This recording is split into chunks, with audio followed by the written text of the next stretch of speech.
Bien, mes chers collègues, je suis heureux de vous retrouver pour cette nouvelle audition de la mission d'information sur les droits de diffusion audiovisuelle du sport. Nous recevons aujourd'hui un invité particulièrement important, Monsieur Maxime Saada, président du directoire du groupe Canal+. Et vous êtes accompagné de Madame Laetitia Menazé, secrétaire générale, de Monsieur Bruno Rodriguez, directeur de cabinet du président, et de Madame Amélie Ménard, responsable des affaires publiques. Mesdames, Messieurs, je vous souhaite la bienvenue et vous remercie d'avoir accepté notre invitation avec Cédric Roussel à cette audition qui, je le rappelle, est retransmise en direct et en différé sur le site de l'Assemblée nationale. Le groupe Canal+ est bien sûr un acteur incontournable pour le sujet de notre mission. Depuis son lancement en 1984, la chaîne Canal+ est associée dans l'esprit de tous les Français au sport. Je pense au football, bien sûr, à la Ligue 1, mais aussi à beaucoup d'autres, comme le rugby et les sports mécaniques. Concernant la Ligue 1, vous diffusez aujourd'hui une partie des matchs, ceux du fameux lot 3 de l'appel d'offres initial, par l'intermédiaire d'un accord conclu avec l'attributaire initial, à savoir beIN Sport.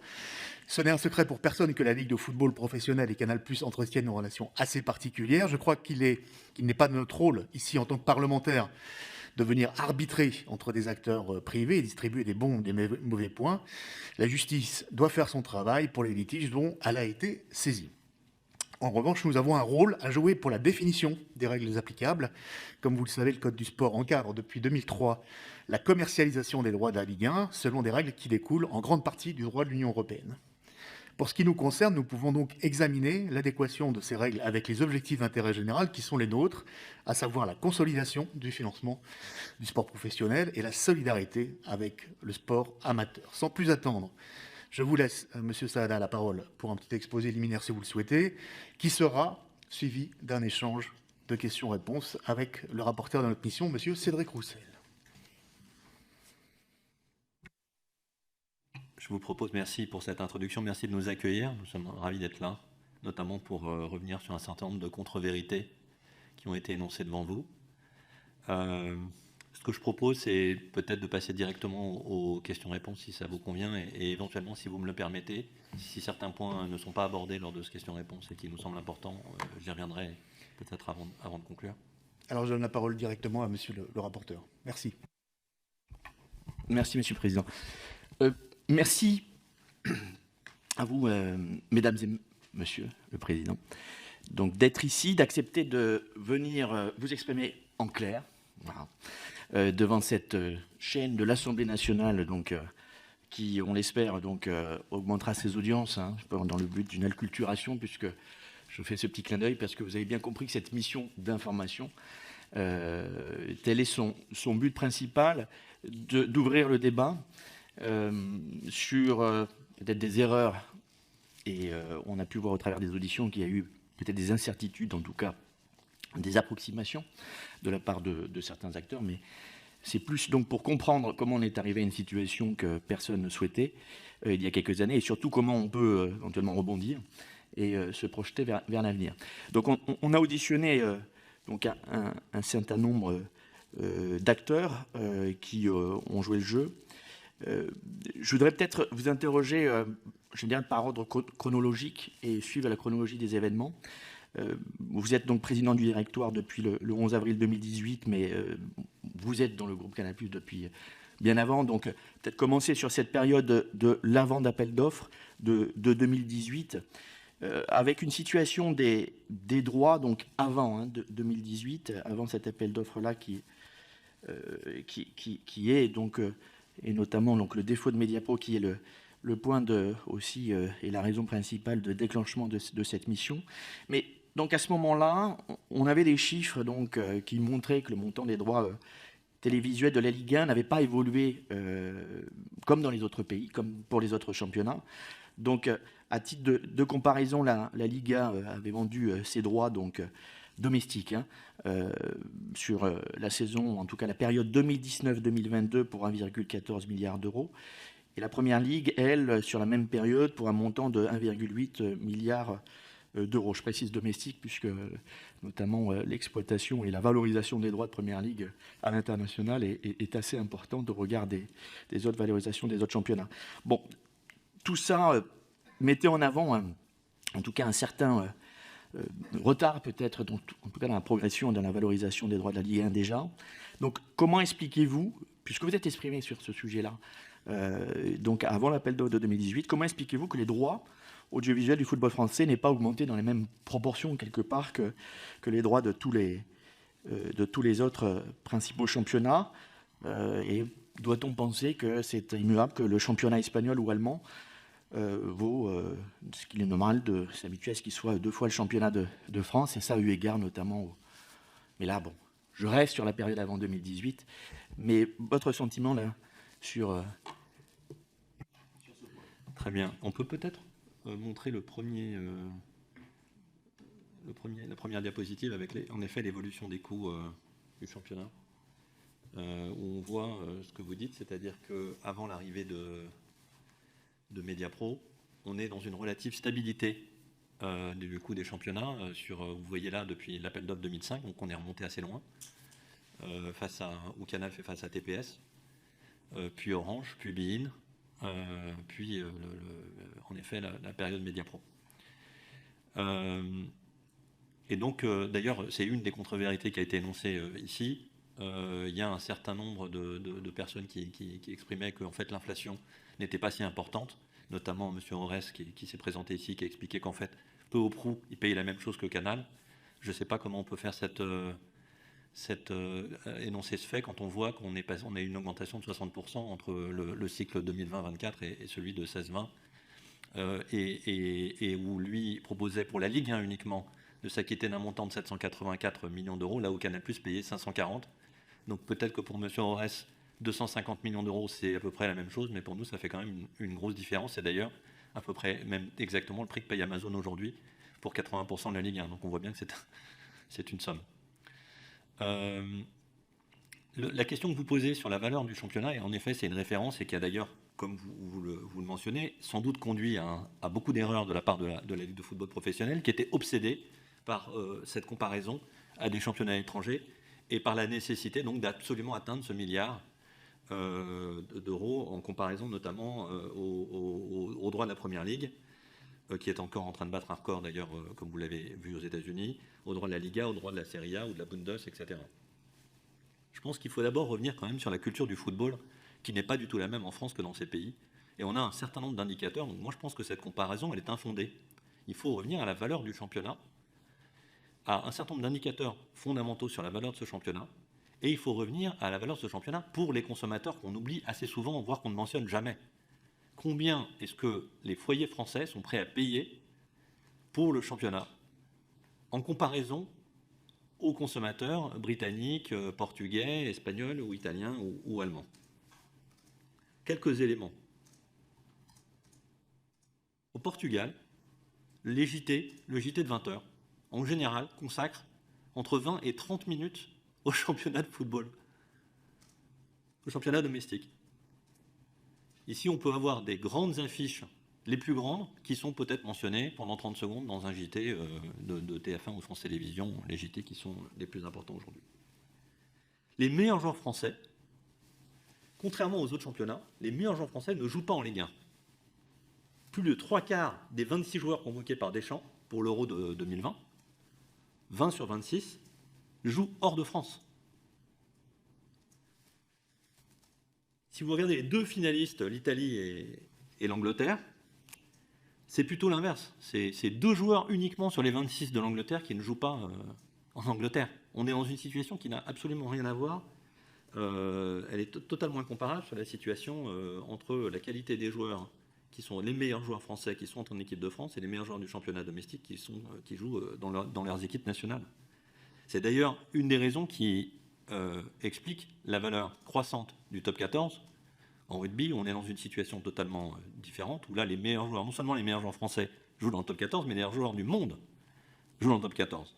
Ce qui, pour nous, évidemment, est un élément essentiel de la valeur de ce championnat. Il y a d'autres indicateurs sur lesquels je vais parvenir, mais il y a l'affluence dans les stades, qui est sans comparaison avec ce qu'on peut voir en Angleterre ou en Espagne. On se faisait la réflexion que les finales de la Coupe de la Ligue et de la Coupe de France les dernières, hein, PSG Lyon et PSG Saint-Etienne, ont été décalées du samedi au vendredi à cause de Fort Boyard. Ça, c'est ce qui se passe en France sur le service public. En France, on a un seul quotidien sportif national, qui est l'Équipe. Là où en Espagne, on en a plus de 5. Marca, Mundo Deportivo, AS, Sport, Super Deporte, on peut en citer beaucoup. 3 en Italie. Et puis, on peut revenir aussi à, et ça c'est évidemment ce qu'on regrette, des victoires d'équipes françaises en Ligue des Champions. Une victoire, hein, Marseille en 93.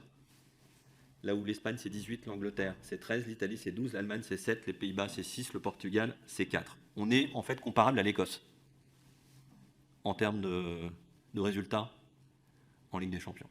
Voilà, donc ça c'est un certain nombre d'indicateurs. Donc je pense qu'à un moment il faut se dire combien est-ce que les consommateurs sont prêts à payer.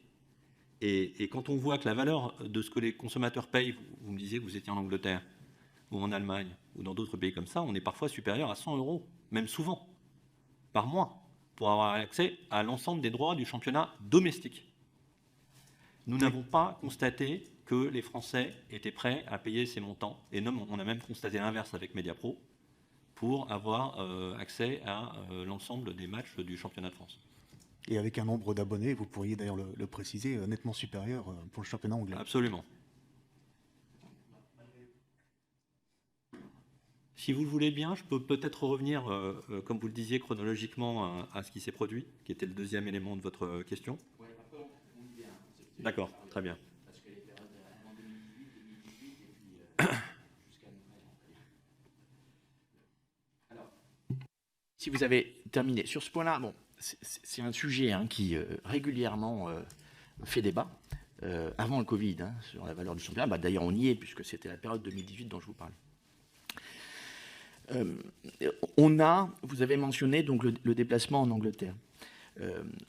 On a, en tout cas, les personnes qu'on a rencontrées, que ce soit Sky et BT et Premier League, donc Sky et British Telecom, qui sont les deux diffuseurs actuels de la Premier League, semblaient montrer donc en tout cas, avec Premier League, un discours assez uniforme sur des relations de travail, mais aussi, j'ai envie de dire, une implication de gagnant-gagnant sur la valorisation du produit. Bon, encore une fois, ça dépend des périodes, mais chose qui ne s'est pas forcément exprimée dans votre relation ici en France avec donc la LFP. Mais tout ça pour dire que aussi on sentait que, j'ai envie de dire que c'est l'affaire aussi bien des diffuseurs de participer donc également la Ligue professionnelle, de faire en sorte de toujours se poser la question de valoriser ce produit-là, mais dans le sens peut-être effectivement avant tout, j'entends qualitatif, qualité du spectacle audiovisuel. Et en ça, est-ce que parce que je crois que vous avez exprimé un montant avant l'appel d'offres et encore, je crois, hein, sur une valeur de 650 millions d'euros. Est-ce que j'ai envie de dire que ça a été la critique notamment qu'on a entendue de certains acteurs ici, que vous avez dû entendre notamment sur la LFP, même avant 2018, d'avoir, j'ai envie de dire, peut-être pas suffisamment participé à l'accroissement et à la possibilité donnée d'accroître ces droits TV. Si vous voyez ce... Je crois que vous avez tout à fait raison. C'est le dialogue que vous évoquez entre Sky, BT et la Première Ligue est un dialogue que nous n'avons pas franchement réussi à avoir en France avec la Ligue de football professionnel. Mais je précise que c'est le seul cas, en ce qui nous concerne en tout cas, où nous n'avons pas réussi à établir ce dialogue, puisque le dialogue nous l'avons avec, je citais tout à l'heure le rugby avec la LNR. Nous avons des réunions bimensuelles avec la LNR, la prochaine sera dans quelques jours, avec les instances dirigeantes de la Ligue, et nous revenons sur l'ensemble des points clés de la période sur les moyens pour renforcer la valeur du championnat. Et ça se traduit d'ailleurs systématiquement dans les audiences, dans la motivation à l'abonnement, dans l'affluence dans les stades et dans la popularité du top 14 qui est croissante. De la même façon que nous avons des discussions du même type avec les responsables de la Formule 1, avec les responsables de la moto, avec les responsables du golf. Ce sont des discussions que nous entretenons et qui sont régulières sur la valeur du championnat. Comme je le disais tout à l'heure, très peu de gens ici devant vous ont posé cette question de quelle est la valeur, ou en tout cas ont tâché d'y répondre, quelle est la valeur de ce championnat. Nous, c'est un dialogue que j'ai essayé d'établir avec Vincent Labrune à son arrivée. Il m'a semblé plus réceptif que Didier Quio sur le sujet. Et nous avons, quand j'ai été me présenter devant les présidents de la Ligue, j'ai d'ailleurs fait un certain nombre de propositions pour renforcer la valeur du championnat, des propositions un peu structurelles. On me l'a un peu reproché parce qu'un certain nombre de présidents ont considéré que je critiquais le championnat quand je mentionnais les éléments qui nous semblaient intéressants pour renforcer sa valeur. Un des éléments qui a été public, notamment, c'est la réduction du nombre de clubs, et qu'on a appelé de nos voeux, c'était une information qui était publique. Je militais même pour qu'il y ait une réduction du nombre de clubs à 16. Il y a eu une première étape qui a été franchie, et nous, on militait pour cette réduction. Donc celle-là a été retenue. Mais il y a un certain nombre de suggestions qu'on a faites à la Ligue pour renforcer la valeur. On peut peut-être d'ailleurs les montrer également. Voilà, il y a un certain nombre d'exemples qui sont les créneaux à 13h, de démarrer la saison plus tard, d'éviter de programmer des affiches clés aux alentours juste avant ou juste après la Ligue des Champions pour s'efforcer d'avoir les meilleurs joueurs sur le terrain, de rendre les membres clés des équipes disponibles pour des interviews. Ce sont des éléments basiques, mais nous avions énormément de mal à obtenir des interviews des joueurs, des coachs, etc., que ce soit en mi-temps, en fin de match ou dans nos magazines. Le renforcement de documentaires. On a vu la force des documentaires, que ce soit sur Canal+, où je pense notamment à Netflix et à son Drive to Survive, qui a énormément favorisé le succès de la Formule 1. Nous avons milité pour, vous voyez les propositions qui accompagnaient notre proposition financière, pour faire plus de documentaires et avoir donc un accès renforcé aux clubs, aux archives, aux droits, et renforcer la durée d'exploitation de manière à pouvoir faire ces documentaires. On avait un certain nombre de propositions un peu plus structurelles autour de la production, d'équiper les vestiaires de caméras, de capter des réactions post-match à chaud dans le vestiaire. On a parlé évidemment des micros sur les arbitres, comme à l'instar de ce qui est fait en rugby, là encore. Et puis sur le renforcement du Trophée des Champions, la mise en place d'un All-Star Game, la création d'une journée Ligue 1 D1 avec 2 matchs qui suivent pour favoriser l'exposition du football féminin. Voilà, on a fait beaucoup de propositions. Certaines sont discutées, on le sait, à la Ligue. L'évolution vers un format 4 équipes programmé début janvier sur un créneau qui est favorable à l'antenne notamment est une des propositions qui a été retenue et qui viendra sans doute renforcer nos concurrents, mais ça c'est pas grave. Voilà, donc il y a des vrais points, il y a matière, comme vous le dites, à renforcer structurellement la valeur de ce championnat. Il faut simplement se poser les questions et essayer d'y répondre. Et éviter, comme l'a fait souvent la Ligue, de mettre la responsabilité de la baisse de valeur de la Ligue 1 uniquement sur le dos des diffuseurs. Nous n'avons pas intérêt, nous, à ce que la Ligue 1 soit affaiblie. C'est un produit important, c'est un produit même que certains considèrent essentiel en télévision payante. C'est un produit d'appel, et donc nous avons toujours intérêt à ce que la valeur de ces droits soit maximisée, soit plus importante. C'est notre capacité ensuite à séduire les consommateurs sur la base d'un championnat qui est renforcé. Vous savez si ces propositions-là que vous avez faites devant le conseil d'administration de la Ligue, elles sont aujourd'hui discutées dans les groupes de travail qui ont été lancés, ou je dirais relancés, parce que les groupes de travail, même du temps de Didier Quio, ils existaient, il y avait déjà des réflexions, et je pense que ces propositions-là étaient déjà un petit peu... Non, il y a un élément qu'il faut reconnaître au crédit de Didier Quio et de son équipe de l'époque, c'était qu'il y a eu énormément d'efforts sur le gazon, et la qualité du gazon, qui était un élément essentiel. Mais à part ça, nous n'avons pas connaissance de... Voilà, il y a ce que j'évoquais tout à l'heure sur la mise en place d'évolution du championnat, et notamment la réduction du nombre d'équipes. On sait que ça a été discuté. On sait qu'il est prévu une deuxième étape éventuellement pour une réduction supplémentaire. Mais à part ça, nous n'avons pas d'informations sur les ateliers qui seraient en cours. Et nous ne sommes pas associés à un quelconque chantier par la Ligue aujourd'hui. juste sur un point de valorisation. Donc là, les questions que je vous posais, c'était donc cette valeur en 2018. Il y a une étude BCG Consulting qui avait été, en tout cas, c'est ce que nous a livré Didier Quillot, c'est le document nous a été fourni, qui fait justement une étude de valorisation qui est largement même au-dessus des 1 milliard. Est-ce que vous avez eu connaissance de cette étude ? Je m'en souviens pas. Enfin, je me souviens qu'elle a été mentionnée, mais je serais très curieux de savoir quelle est la méthode retenue. C'était une fourchette, hein, en même temps, entre 750 millions d'euros et 1,2 milliard. Nous, la façon dont on évalue les choses chez Canal+, est extrêmement, elle est mathématique. Et on a une chance, c'est que comme on a diffusé ces droits et d'autres pendant plus de 30 ans, on a une connaissance extrêmement fine de la valeur de chacun des matchs. Et donc on a une construction qu'on appelle bottom-up, c'est-à-dire qu'on valorise match à match le championnat, en fonction des populations qui regardent, en fonction de la motivation à s'abonner et en fonction de la motivation à payer un certain tarif. Et ce sont des indicateurs que nous avons suivis sur plus de 30 ans, qui nous permettent de déterminer de manière extrêmement précise la valeur des championnats pour Canal+. Et nous ne permettons pas d'évaluer pour les autres, mais pour Canal+.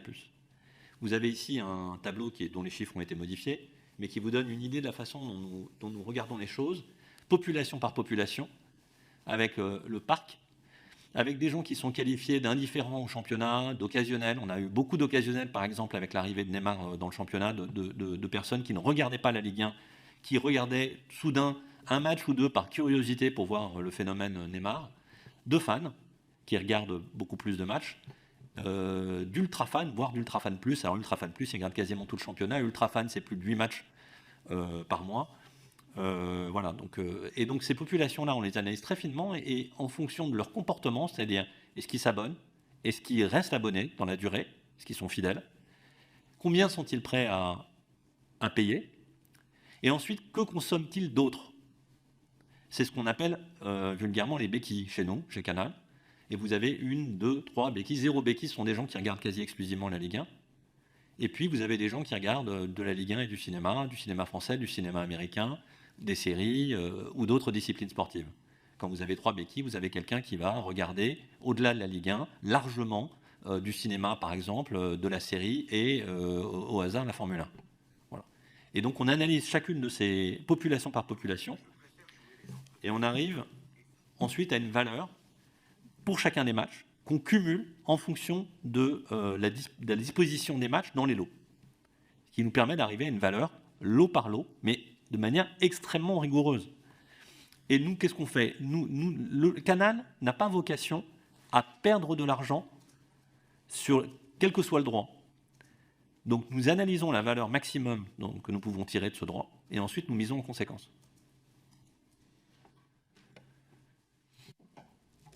Là, nous sommes bien d'accord que, et on comprend tout à fait, un modèle de construction d'une valeur compte tenu de votre propre caractéristique, c'est-à-dire un caractéristique de votre groupe.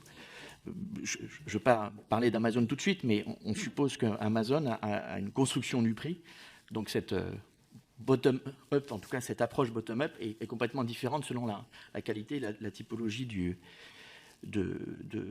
candidat. Juste pour rentrer maintenant dans le vif du sujet de 2018, il y a 2 points qu'on a pu découvrir déjà. Donc c'est la construction du cahier des charges de l'appel d'offres, donc qui est assez dense. Hein.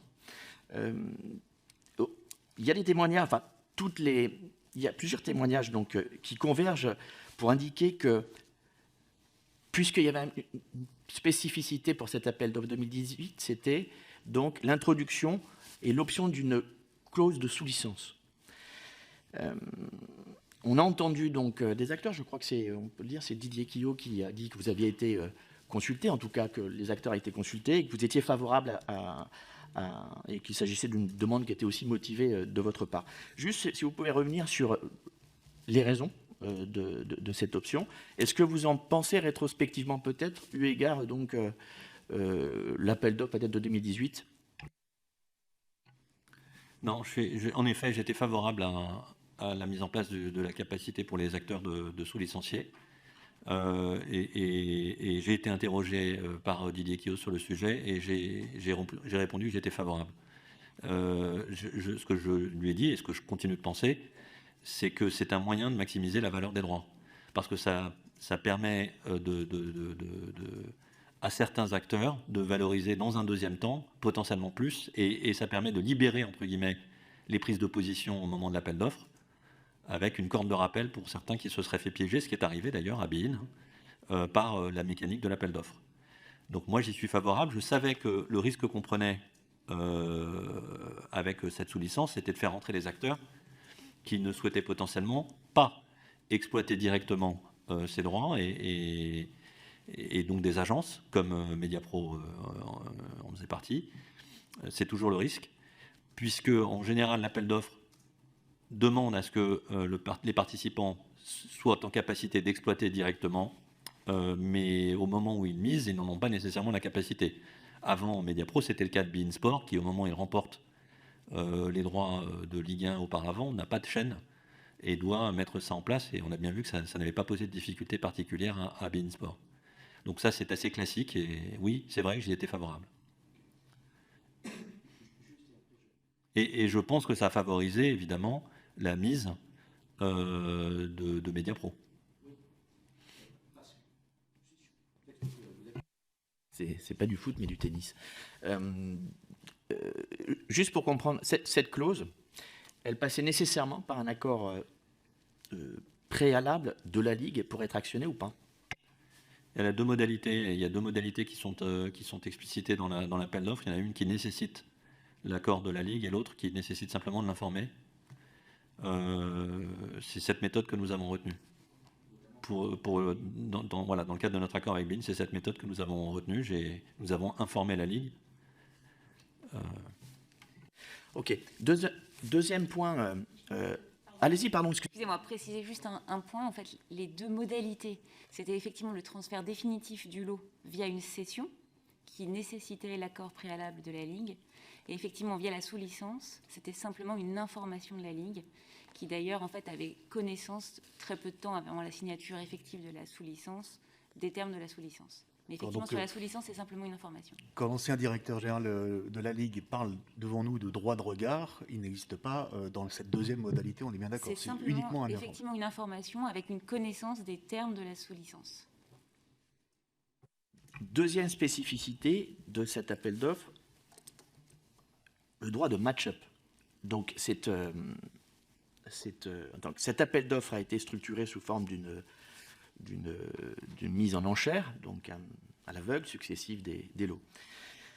Didier Quillot, a affirmé, mais il a affirmé des choses qu'on a vues nous-mêmes dans le cahier des charges et que vous avez vu, à savoir qu'il y avait un droit de match-up qui avait été possible. Alors, lui nous a dit qu'il avait été possible pendant donc la négociation des lots.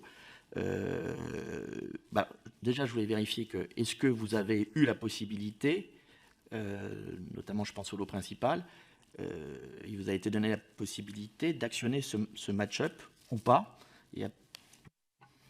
Merci de cette question. Je ne sais pas si c'est du mensonge ou de l'incompétence, mais ce que vous a raconté Didier Quillot est absolument et totalement faux. Le match-up. Le match-up, les modalités, Didier Quillot vous a raconté, Canal+ propose 262 sur le lot 1 et Mediapro 330. À la suite, la LFP a contacté Canal+ pour leur demander s'ils souhaitent exercer un droit de match-up.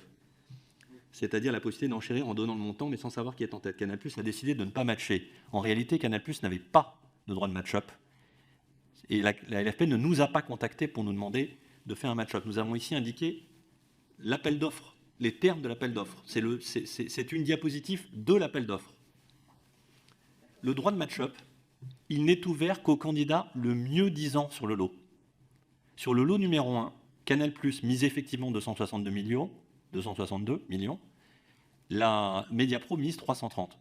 Le mieux disant, c'est Mediapro. À ce moment-là, le droit de match-up, il est ouvert uniquement si vous n'avez pas atteint le prix de réserve. Le prix de réserve sur le lot 1, il est dépassé. Donc il n'y a même pas de match-up sur le lot numéro 1, il est immédiatement remporté par Mediapro. Donc c'est totalement inexact. Il est ouvert au mieux disant. Il y a deux moments dans cet appel d'offres, et on va peut-être revenir, si vous voulez bien, à l'appel d'offres une petite seconde. Il y a deux moments où le droit de match-up est effectivement ouvert à Canal+. Ce sont sur les lots 5 et 7 uniquement. ce sont les 2 seuls lots sur lesquels Canal+ est mieux disant, et où là, la Ligue nous demande, puisque le prix de réserve n'est pas atteint, ni sur le lot 5, ni sur le lot 7, si nous sommes prêts à aller au prix de réserve. Pour un des lots, c'est 5 millions d'euros. Nous n'y allons pas. Et donc, nous ne sommes pas attributaires de ce lot. Et pour le deuxième lot, c'est 15 millions d'euros. Et nous n'y allons pas non plus. Et donc, nous perdons ce lot. C'est le seul moment.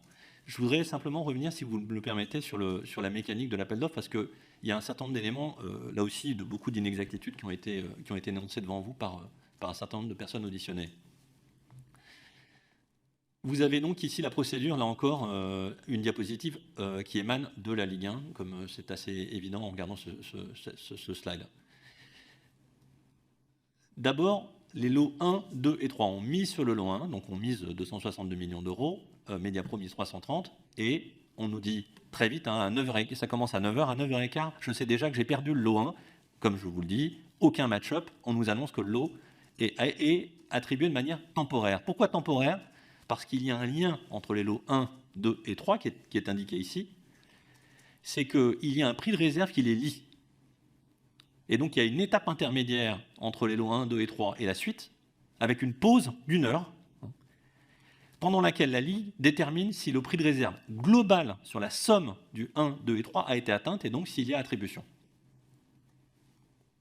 Ce qui se passe concrètement, là on peut peut-être illustrer juste les mises de Canal+, parce que là on nous a dit, oui, Canal+ n'a pas misé sérieusement. Sur le premier lot, comme je l'ai indiqué, nous misons donc 262 millions d'euros et nous perdons à Mediapro. Il n'y a donc pas de match-up, aucun match-up possible, puisque le prix de réserve est dépassé par Mediapro, et ça a été confirmé plusieurs fois. Arrive le lot numéro 2. Moi, je sais que j'ai perdu le lot numéro 1, je ne sais pas si c'est Mediapro, j'imagine peut-être que c'est SFR à ce moment-là, mais je sais que j'ai perdu le lot numéro 1. Comme je sais qu'il y a un prix de réserve global et que le lot numéro 1 est le lot qui, très clairement, est celui qui a le plus de valeur, et donc que je considérais comme essentiel pour Canal+, à ce moment-là, je vise effectivement une stratégie d'échec de l'appel d'offres, et donc je mise bas, de manière à ce que le prix de réserve sur les lots 1, 2 et 3 ne soit pas atteint. Ça, c'était un élément qui a été indiqué, qui est exact. Mais il faut rappeler, si on peut aller à la page suivante, s'il te plaît, Amélie, merci, que sur les lots 2 et 3, il y a une spécificité, c'est que vous ne savez pas, au moment où vous misez, la qualité des matchs sur lesquels vous misez, en réalité. Puisque, d'abord, dans un premier temps, on mise sur un lot avec un créneau horaire, qui est indiqué là. Donc le lot 2, c'est le match du vendredi soir et le match du samedi 17h. Le lot 3, c'est le match du samedi soir et le match du dimanche 17h. Mais vous ne savez pas quelle est la qualité des matchs que vous allez avoir sur ces créneaux horaires. Il y a une enchère complémentaire avec les choix des matchs A, B, C ou D. Et vous vous positionnez là-dessus, avec un minimum qui est indiqué dans l'appel d'offres, qui est de 180 millions d'euros pour le choix A et de 90 millions pour le choix B. Et donc, contrairement à ce qui est indiqué, quand on mise, on peut revenir au slide précédent s'il te plaît, quand on mise 10 millions d'euros sur le lot numéro 2, on vise le choix B, et donc on sait déjà qu'on a un minimum de 90 millions d'euros, donc en réalité, la mise minimum que nous indiquons là, c'est 100 millions d'euros. Nous perdons, là encore, pas de match-up possible, on nous indique qu'on a perdu, et à aucun moment la Ligue ne revient vers nous pour nous demander un match-up ou quoi que ce soit, comme ça a été indiqué par Didier Quillot. Sur le lot numéro 3, nous misons là encore 10 millions, mais comme nous avons demandé le choix B sur le lot numéro 2, nous demandons le choix A sur le lot numéro 3, et donc nous sommes sur un minimum de 190 millions d'euros. Voilà. À la fin de cette période sur les 3 lots, de ces 3 mises, où je sais que je ne suis pas attributaire temporaire, je ne vise qu'une chose, je n'espère qu'une chose, c'est que le prix de réserve global ne sera pas atteint. Il y a une pause, 1 heure après, on nous indique que les 3 lots sont définitivement attribués.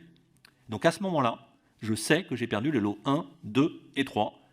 Et mon hypothèse de départ, qui était que j'avais sans doute un SFR sur le lot numéro 1 et que potentiellement ils avaient épuisé toutes leurs ressources entre guillemets sur le lot numéro 1 et que donc j'avais une chance qu'il n'y ait plus d'argent nécessaire pour que les prix de réserve soient atteints sur le lot numéro 2 et 3, je sais que je me suis trompé, je sais que j'ai un acteur qui a misé beaucoup d'argent, sans doute sur l'ensemble de ces lots, potentiellement du buy-in, ça c'est tout à fait possible là-dedans, mais je sais que j'ai tout perdu. Donc je me retrouve dans une situation où je n'ai plus de Ligue 1. Arrive le lot numéro 4, qui est à peu près 50% du volume des matchs. Historiquement, c'était du pay-per-view, donc c'est les matchs, on va dire 5 à 10, les affiches 5 à 10, donc du volume pas les meilleurs matchs, mais beaucoup de volume de Ligue 1 qui vous permet de dire que vous avez 50% de la Ligue 1. Je mise une somme qui est décorrélée, en réalité, là aussi, de la valeur pour nous, parce que je n'ai aucun match. Et donc, je mise 170 millions d'euros. À nouveau, on m'annonce que j'ai perdu. Là encore, aucun match-up possible, puisqu'on m'annonce qu'il y a un attributaire qui a gagné le lot. Lot numéro 5, je suis là, comme je l'ai dit tout à l'heure, attributaire temporaire, mais je ne souhaite pas aller au match-up, et donc je ne suis pas attributaire définitif. Le lot numéro 6 arrive. Le lot numéro 6, c'est le lot qui a été remporté par Free, c'est le lot digital. Je mise 41 millions d'euros. Là encore, on m'annonce que je l'ai perdu. À aucun moment, on a un match-up. Free a remporté ce lot pour 42 millions d'euros. C'est une information publique. C'est-à-dire qu'il y a, pour voir le match-up, à 1 million près, on ne me demande pas là encore le match-up. Il n'y a pas de raison, puisque le prix de réserve a été dépassé par Free, et donc il n'y a pas de match-up. Donc il n'y a aucun moment cette possibilité de match-up. J'insiste sur un élément aussi qui est Canal+ a tout fait pour faire échouer et n'a pas misé sérieusement. Quand on voit les sommes qu'on a mises sur cet appel d'offres au global, et notamment sur le lot numéro 4, vous l'avez vous-même mentionné dans une des auditions, on a mis un argent considérable. On ne peut pas dire que Canal+ n'a pas misé sérieusement sur cet appel d'offres et ou a cherché à réduire la valeur du lot, puisqu'au global, on mise une somme supérieure au prix qu'on payait précédemment, c'est-à-dire 540 millions d'euros. Près de 200 millions d'euros supplémentaires sont investis par Canal au moment de l'appel d'offres en 2018. Bon, on voit que la mécanique est un peu stressant.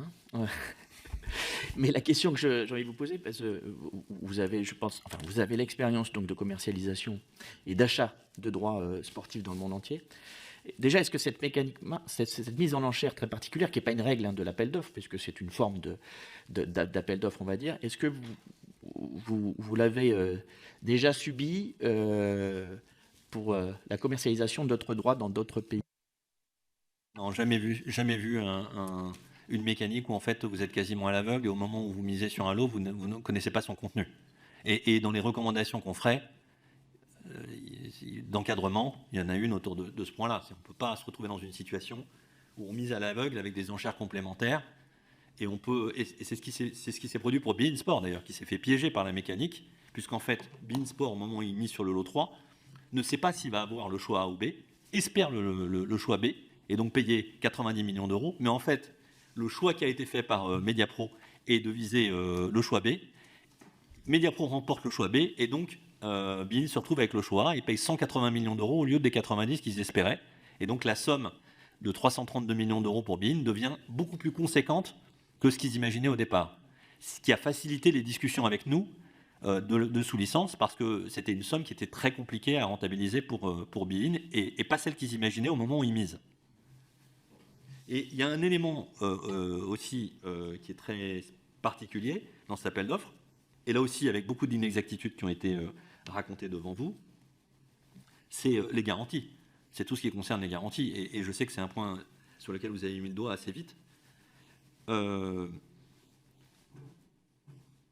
faut savoir qu'en 2018, l'appel d'offres de la Ligue, il est caractérisé par un abaissement très significatif des garanties financières qui sont demandées, puisqu'auparavant, il y avait systématiquement des garanties bancaires à première demande, qui étaient considérées comme le meilleur type de garantie qui pouvait être apporté. La LFP fait le choix d'y renoncer. Donc, le système de garantie qui est mis en place au moment de cet appel d'offres, il est fait pour atteindre ce milliard, pour faire rentrer les acteurs qui potentiellement renonceraient à participer parce que les garanties demandées seraient trop importantes. Et donc il y a un choix délibéré de la Ligue d'abaisser le niveau de garantie demandé.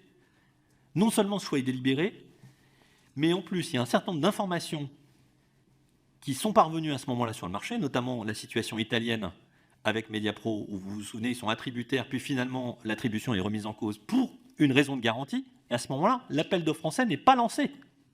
Donc il est encore temps, à ce moment-là, de rectifier les choses pour la Ligue. Et d'ailleurs, je précise que Didier Quillot a affirmé que la LFP ne pouvait plus modifier le règlement de l'appel d'offres à partir du moment où celui-ci était déposé auprès de l'autorité de la concurrence. C'est faux. Le règlement stipule que la LFP se réserve la possibilité discrétionnaire d'apporter toute correction ou clarification à l'appel à candidature, et ce jusqu'à la veille de la clôture. C'est inscrit dans l'appel d'offres. Donc il était tout à fait possible pour la Ligue de le modifier. Et ces garanties sont demandées de manière systématique par l'ensemble des ayants droit. C'est dans tous les marchés où on se prononce. Canal+ achète des droits sportifs sur 40 pays. 40 pays. Une centaine de compétitions. Les garanties sont systématiques. Soit c'est des garanties, soit c'est des acomptes. Il y avait les deux dispositifs, parfois les deux d'ailleurs. Là aussi, Didier Quillot a dit il n'y a que l'UEFA qui demande des acomptes. C'est faux. La Première Ligue, on doit s'acquitter quand on remporte les droits de la Première Ligue. Je raconte souvent cette anecdote qui fait rire mes collègues. C'est que le soir où nous remportons la Première Ligue, j'ai un appel du président de la Première Ligue. Je pense que c'est pour me féliciter de l'attribution. Non, c'est pour me rappeler que nous devons payer 3% de la somme dans les 7 jours suivant l'attribution. 1 an et demi avant que nous diffusions la Première Ligue, nous avons l'obligation de payer 3% de la somme totale dans les 7 jours. Donc, acompte fréquent, garantie renforcée, quasi systématique. Et par ailleurs, il était évoqué que le montant était trop élevé pour demander des garanties bancaires. Il est public que nous versons plus de 300 millions d'euros par an sur la Ligue des Champions, sur laquelle nous avons apporté une garantie bancaire. Donc c'est tout à fait possible, c'est tout à fait envisageable pour des montants considérables. Juste pour être clair, sur le match-up, on sent, je dirais, une forme de frustration, ce qui veut dire que là, vous nous dites que si vous aviez eu la possibilité, comme l'avait dit initialement, mais injustement, vous contredisez donc ce qui a été dit par Didier Quillot, vous auriez donc exercé votre droit de match-up ou pas? Et est-ce que vous savez qui a été mandaté par la Ligue professionnelle de football pour élaborer la procédure telle que vous l'avez décrite, relativement assez inédite? Voilà. Est-ce qu'il y a eu un prestataire, un consultant qui a élaboré ce système? Non, le seul acteur dont j'ai connaissance qui est intervenu devant vous d'ailleurs, c'est Clifford Chance. Mais je ne sais pas dans quelle mesure ils ont contribué à cette mécanique, honnêtement, je ne sais pas. Sans doute que sur le lot numéro 1, nous aurions, si nous en avions eu la possibilité, il est possible que nous ayons exercé le match-up. Est-ce qu'on aurait remporté le lot? Je ne suis pas certain. Avec une mise de 3, avec un écart de 60 millions entre notre offre et celle de Mediapro, je ne crois pas. Juste, sur votre remarque avant, excusez-moi, mais on va à droite, à gauche, etc. Mais vous dites pas mal d'informations et merci pour... ça va éclairer tous les détails chiffrés. En tout cas, ça va permettre de faire une forme d'acculturation pour tout le monde de cette mécanique-là. Vous avez dit, tout à l'heure, on voit... vous allez me dire si c'est ça, mais j'insinue, on peut insinuer dans ce que vous avez dit concernant donc cette garantie, en disant que cette garantie proposée, en tout cas cette baisse de niveau de garantie aurait été donc un levier pour la LFP pour encourager donc la compétition et surtout permettre une entrée de nouveaux entrants. Donc moi ça m'appelle une remarque qu'on a eue lors de nos auditions, notamment lors de la première audition avec M. Micheler. Parce qu'il est vrai que là, dans ces mécanismes d'organisation, la LFP, on a à la fois donc une mission de la LFP qui est très claire d'aller justement donc rentrer en relation avec tous les candidats potentiels pour préparer cet appel d'offres. Et ensuite, j'ai envie de dire aussi une mécanique du cahier des charges, etc. En tout cas, une organisation auprès de l'appel d'offres qui est aussi organisée avec des cabinets conseils, vous l'avez dit, Clifford Chance notamment, en tout cas, mais qui est organisée aussi, j'ai envie de dire, avec les mêmes acteurs. Voilà. Donc, nous, en tant que législateurs, j'ai envie de dire, ça peut un peu nous surprendre, et je crois que ça surprenait aussi M. Micheler, qui a amené à une réflexion sur une autre forme d'organisation, notamment un contrôle, qui pourrait être fait, parce que, bon, c'est notamment, non pas dans le contrôle, dans le cadre d'une sanction, mais d'une supervision, en fait, pour que, j'ai envie de dire, tous les points, qu'ils soient techniques, commerciaux, mais aussi, j'ai envie de dire, en termes de risque, puisqu'on a vu ici que il y a eu un risque, en tout cas, on peut le dire, qui a été peut-être sous-évalué, en tout cas de ce qu'on entend maintenant des acteurs qui se sont venus s'exprimer. Donc, est-ce qu'à un moment donné, il ne faut pas, j'ai envie de dire, prévoir quand même une forme de contrôle, qu'il soit sous quelques fonds d'autorité, notamment sur cette spécificité qui est la gestion des droits TV du foot en particulier, parce que il est très important encore aujourd'hui, en tout cas et encore plus aujourd'hui dans le modèle économique des clubs de foot. Donc déjà, j'ai envie de dire peut-être revoir ou plutôt compléter cet appel d'offres par une sorte d'organe de supervision. Je pense en tout cas, je ne sais pas s'il faut un organe de supervision, mais il y a un certain nombre de réformes qu'il faudrait mettre en place pour mieux encadrer les mécaniques d'appel d'offres. Ça, de mon point de vue, c'est certain. D'ailleurs, on a quelques propositions sur le sujet.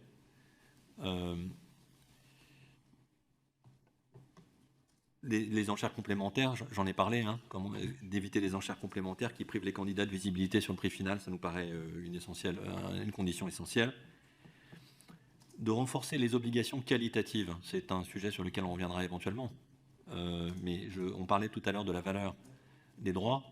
Il y a un élément absolument essentiel pour la valeur des droits, c'est leur visibilité.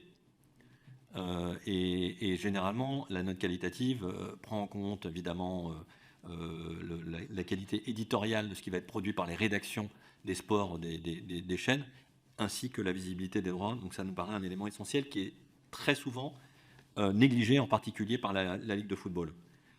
Il y a un sujet autour de notre point de vue des risques autour du championnat, et notamment de la capacité qu'aurait par exemple Amazon, lors du prochain appel d'offres, de remporter la totalité des droits de la Ligue 1. Et une question que nous posons, c'est celle de l'introduction d'une clause de no single buyer extra-européen. Moi, je considère que c'est un élément essentiel. Mais voilà, donc est-ce qu'on y arrive sans l'instance de contrôle que vous mentionnez? Je ne sais pas. Mais en tout cas, cet élément nous semble important. Le paiement d'un acompte significatif, je l'ai évoqué. Ça aurait évité sans doute à la Ligue de se retrouver dans une situation avec la négociation qu'on a vue sur Mediapro qui s'est soldée par un versement total de 233 millions sur les 3 milliards qui avaient été promis. Les garanties que j'évoquais tout à l'heure, ça c'est pas très compliqué, hein. Il suffit de les inscrire, comme je l'ai dit, dans l'appel d'offres, comme c'est le cas pour la quasi-totalité des appels d'offres du marché. Et puis ensuite, il y a évidemment les sujets qui nous amènent à être très fâchés de la situation actuelle et de la discrimination que Groupe Canal+ subit, parce que j'aimerais rappeler quand même que dans cette histoire, de mon point de vue, la principale victime, c'est le Groupe Canal+, qui se retrouve aujourd'hui totalement discriminé, on y reviendra, face à Amazon. Il y a un sujet basique d'égalité de traitement entre les attributaires au moment de l'exécution du contrat, et puis d'encadrement des négociations de gré à gré en cas d'infructuosité. C'est tout le débat qui nous a amené à réclamer à corps et à cri un appel d'offres auprès de la Ligue sur l'ensemble des lots, hein, qui nous a amené devant les tribunaux, et jusqu'à présent nous n'avons pas on ne nous a pas donné raison. Mais il nous semble assez essentiel pour respecter le droit de la concurrence et le code du sport d'encadrer ces éléments pour la suite. Vous l'avez évalué juridiquement, laquelle?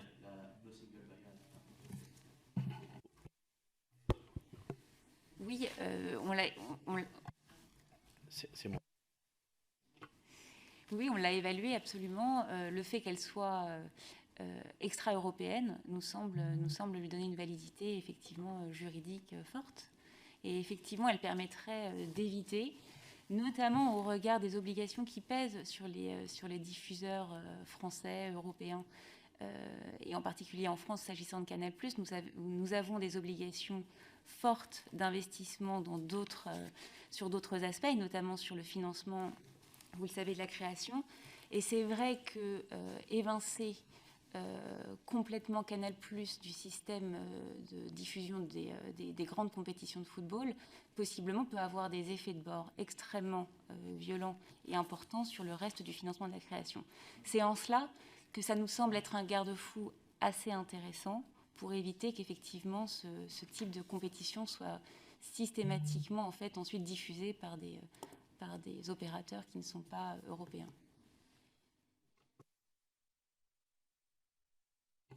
On a fait l'essentiel.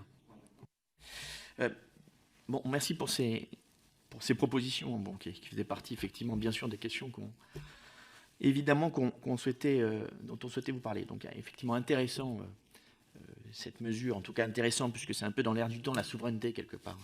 Alors là, c'est la souveraineté européenne, mais effectivement, ces enjeux en termes de souveraineté numérique et aussi dans le sport.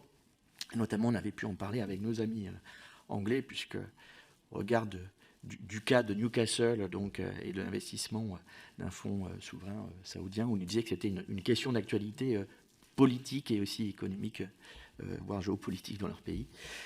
Mais je voudrais juste, alors même si on parle d'un acteur étranger, mais je fais le parallèle et je voudrais revenir en 2018. Déjà, votre sentiment sur l'arrivée de Mediapro, est-ce que vous connaissiez Mediapro ? Est-ce que, selon vous, donc, Mediapro avait l'intention de créer une chaîne ou pas? Mais surtout, et c'est le point qui nous intéresse, c'est vraiment de savoir, pour comprendre en fait quelles sont les relations dans votre business, j'ai envie de dire, audiovisuel.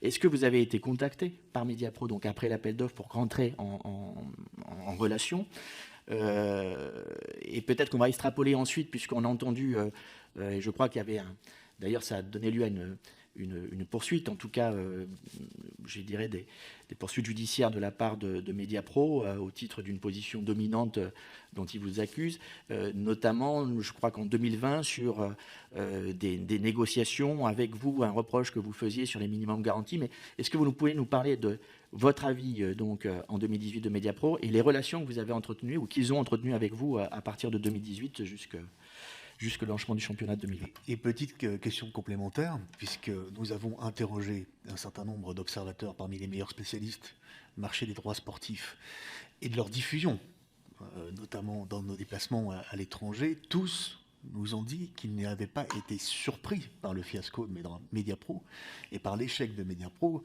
notamment sur la question du métier de base de Mediapro.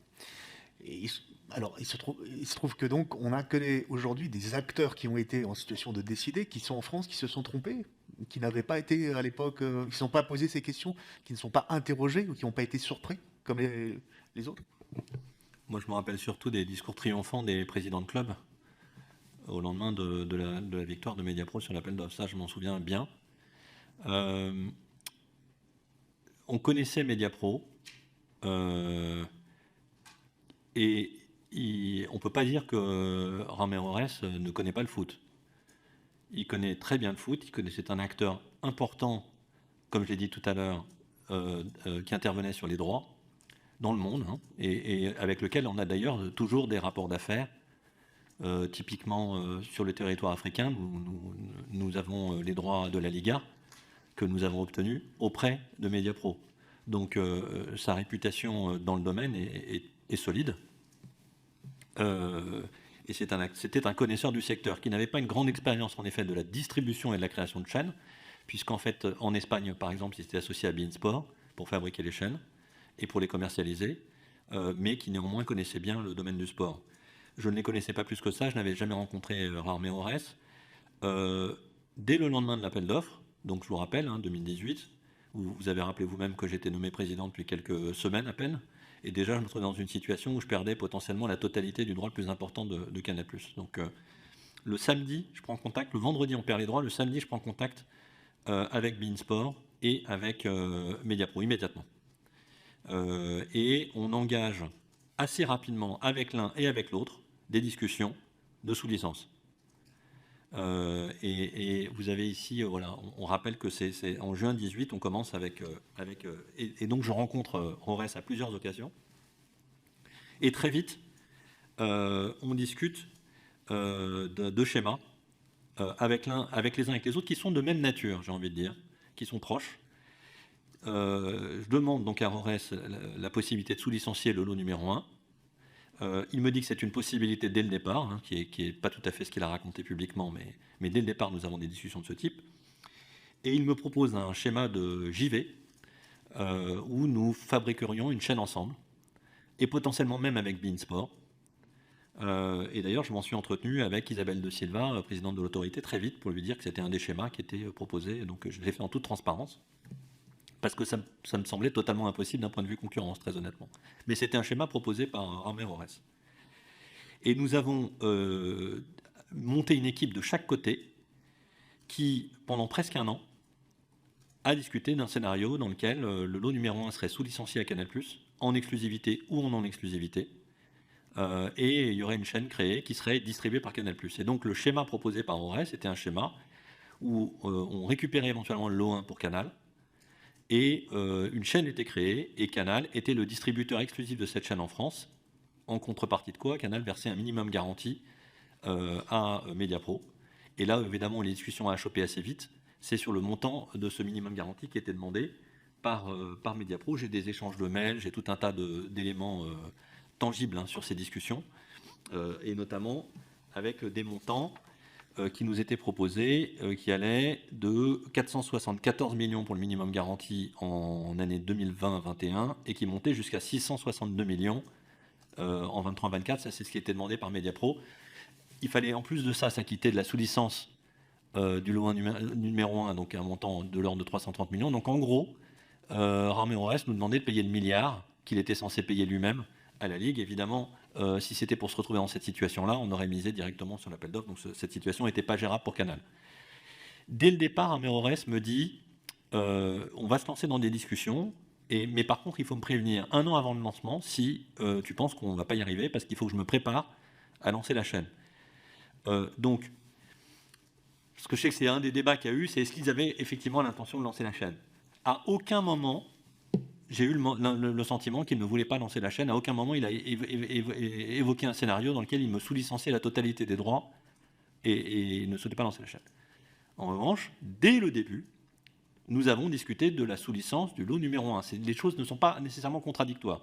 Lancement de la chaîne, mais sous-licence du lot numéro 1. Il y avait tellement de droits obtenus par Mediapro qu'il était, de leur point de vue, possible de faire les deux, de lancer leur chaîne et de sous-licencier une partie de ces droits à Canal. Dans le même temps, nous engageons les discussions avec beIN Sport sur un schéma sans JV, mais le schéma auquel finalement on a abouti, avec lequel j'ai la chance d'impliquer ma voisine de droite pendant quelques mois, de sous-licence donc du lot numéro 3, et de distribution exclusive par Canal de beIN en France, avec pour contrepartie un minimum garanti sur une période longue. Voilà. Et finalement, nous avons réussi à conclure avec beIN Sport, et c'est ce que vous voyez là. Ensuite, il y a eu une deuxième étape. On a d'ailleurs une diapositive pour expliciter ce point-là, qui est, j'appelle, comme je m'y étais engagé à l'été, en juin ou juillet, j'appelle Aurès pour lui dire, écoute, on n'y arrivera pas, tu me demandes un minimum garanti trop élevé, on a trop d'écart, on n'y arrivera pas, on n'arrivera pas à réconcilier les sommes. Quelques semaines plus tard, est annoncé le recrutement de Julien Bergeau, et donc se met en place l'équipe Mediapro, et il comprend qu'il n'y aura pas d'accord structurel avec Canal, et donc il lance les efforts. Et ensuite, on apprend, nous, par la presse, qu'il y a des accords qui sont conclus de distribution, le premier avec SFR en juillet 2020, puis en août, Free et Bouygues. Là, je commence un peu à m'inquiéter. Enfin, je comprends la stratégie de Mediapro, qui est celle de nous mettre en gros dans un corner, de négocier avec l'ensemble des acteurs et de priver éventuellement pour faire monter Canal+, ensuite, de mettre la pression sur Canal+, qui serait donc privé de Ligue 1, totalement privé de Ligue 1, puisqu'il ne connaît pas, il n'a pas connaissance nécessairement de l'accord avec beIN pendant ces discussions, pour nous faire payer plus cher, et notamment un calendrier de la Ligue qui est modifié, avec un classico qui est disputé à une date comme on ne l'a jamais vu, très très tôt dans la saison, de manière à mettre la pression sur Canal+, pour la distribution. On est à la mi-août, à quelques jours, à une semaine du démarrage du championnat, et nous n'avons pas de nouvelles de Mediapro. Et donc c'est moi, et là aussi nous avons tous les mails qui le démontrent, qui demandent à la personne chez nous qui s'en occupe de prendre contact avec Mediapro pour lui dire que nous souhaitons distribuer la chaîne. La prise de contact, elle est faite par Canal+, et nous devons même relancer Téléfoot pour les voir. On a donc une réunion dans les locaux qui se déroule le jour du début du championnat, le 21 août.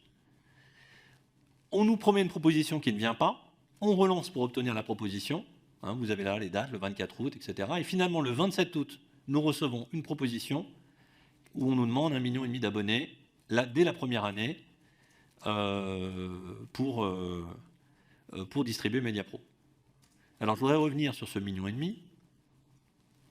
Voilà les conditions qui sont demandées par Mediapro à ce moment-là. Un minimum garanti de 1,5 million, une intégration à notre pack sport et à l'offre intégrale, voilà, avec le prix de téléfoot qui est indiqué.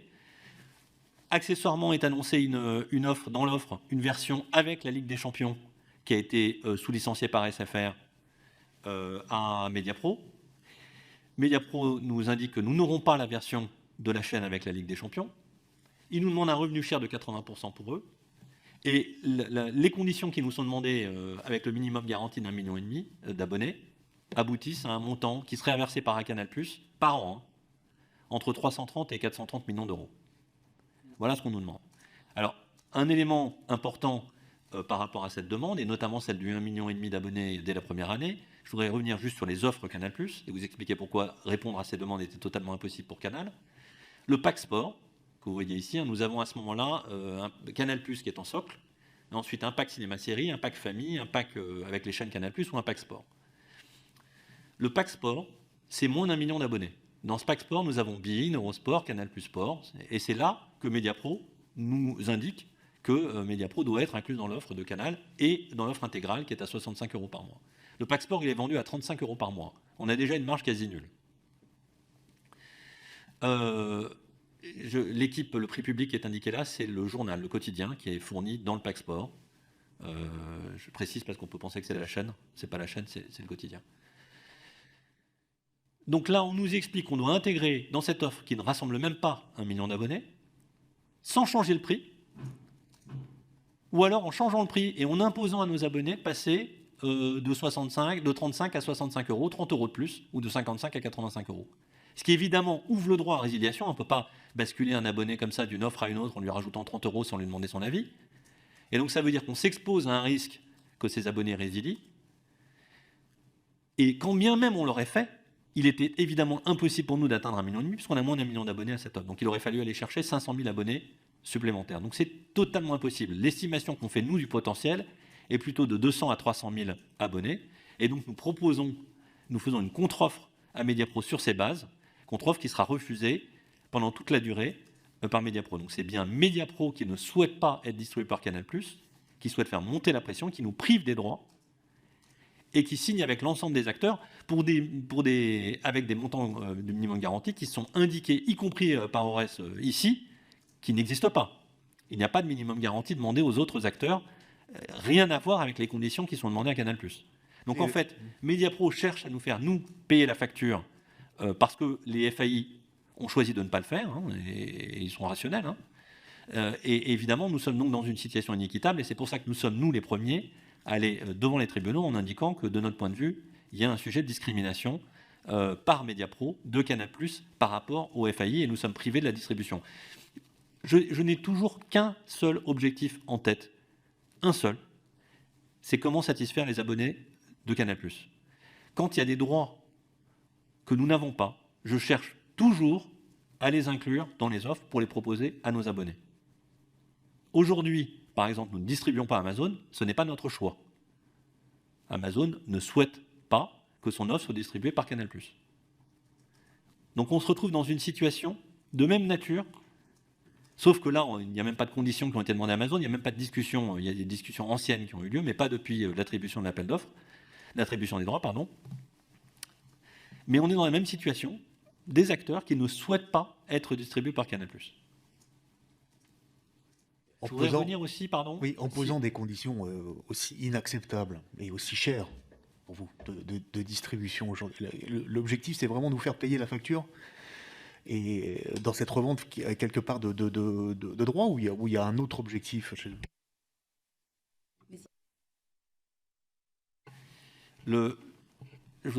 La situation dans laquelle est Mediapro au moment où ils misent 1,150 milliard et qui fait que assez vite, je suis à la radio et à la télé pour dire que je ne vois pas comment ils peuvent y arriver.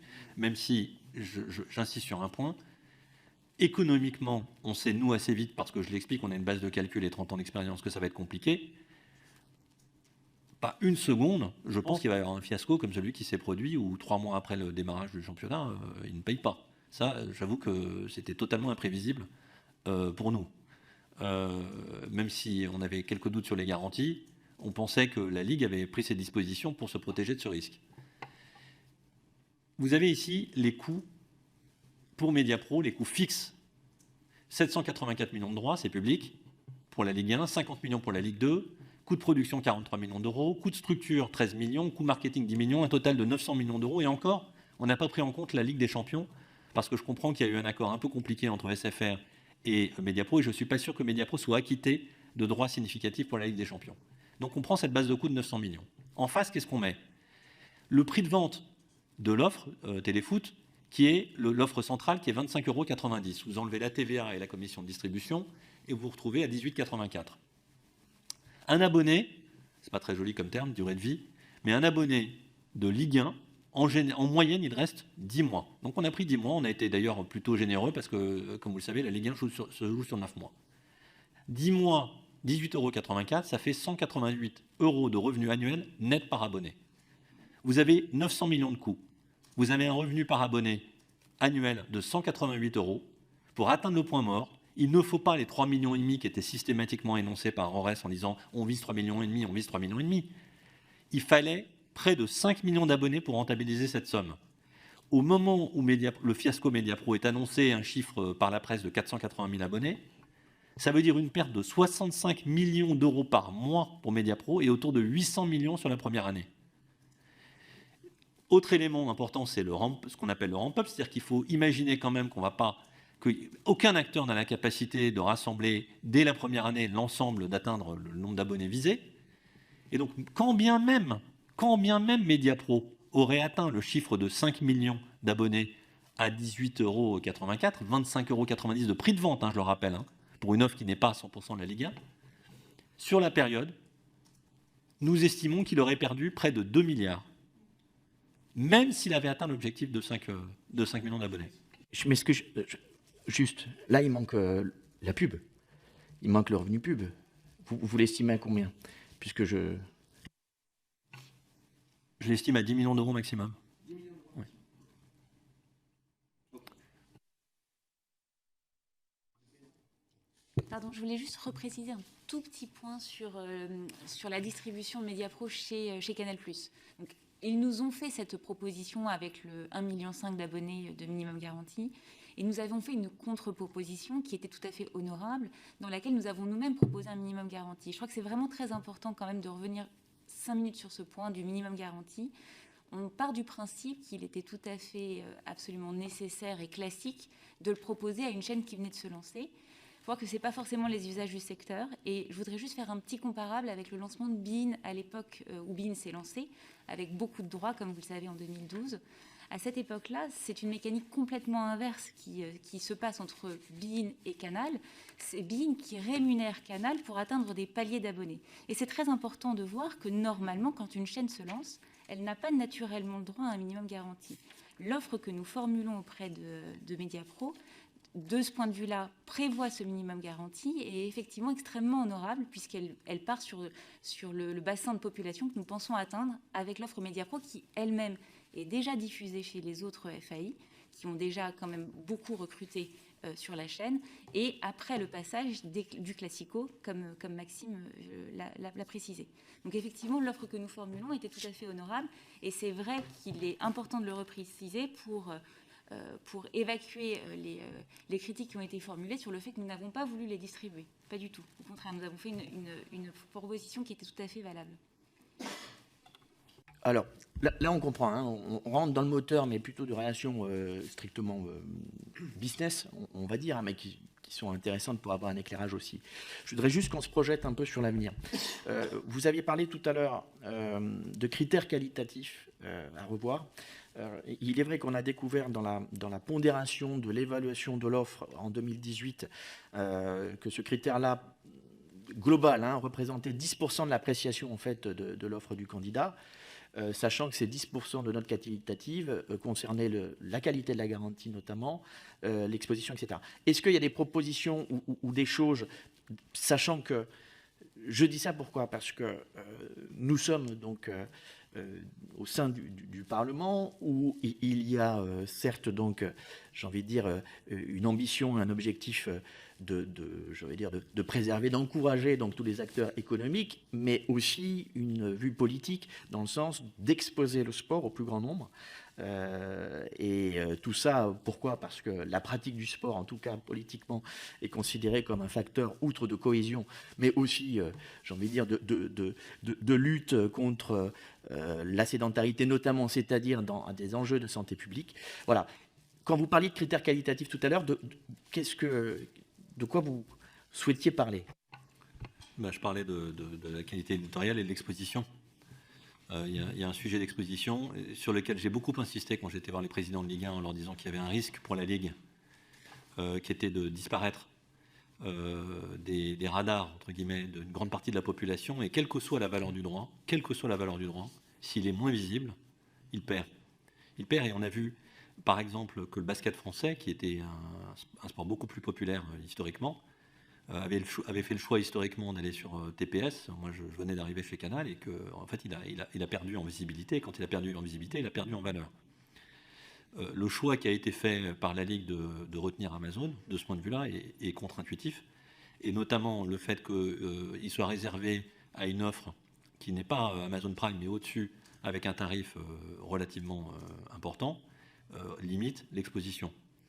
En effet, l'exposition pour un sport est important. Après, si on en vient au sujet des EIM et de la gratuité, je crois qu'il ne faut pas se mentir. Oui, c'est un élément important, mais c'est un élément qui contribue à la déflation des droits. Donc, il faut se poser la question, à mon avis, droit par droit, de l'économie.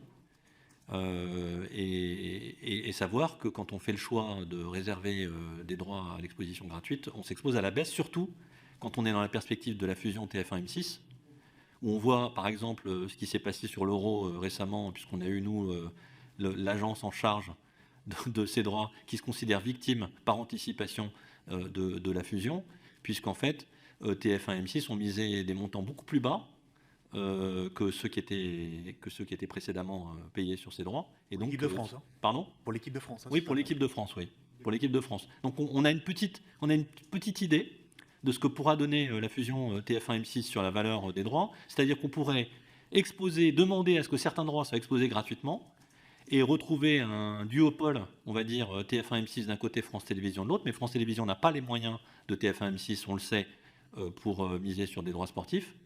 Et donc aboutir à une déflation accélérée de certains droits. Il faut demander, c'est Noël Le Graët qu'il faut interroger là sur ce sujet-là, puisqu'en fait c'est de l'argent qui va directement à la fédération et donc au foot amateur. Donc je pense qu'il ne faut pas négliger ce point-là. Évidemment, nous appelons de nouveau comme vous que des droits soient exposés.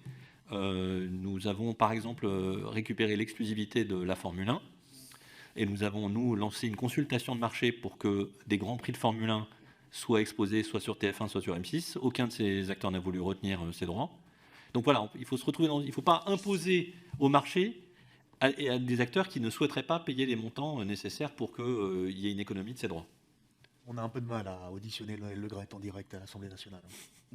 Bon, au passage, voilà. Donc encore merci pour votre... Sur le bouton. On a une audition très intéressante que je vous encourage à regarder avec la DGMIC justement, qui posait tous ces sujets.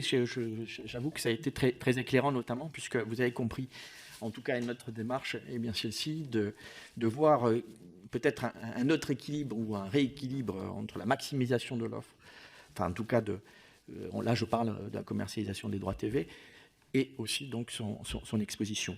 Juste parce que je vais devoir laisser donc le président ensuite donc terminer, je dois partir. Je voulais vous poser cette question qui me titille en fait, mais en tant qu'amateur de foot, je vois donc tout le travail qui est fait. Vous en avez parlé du GP Moto, du Top 14, de la Formule 1.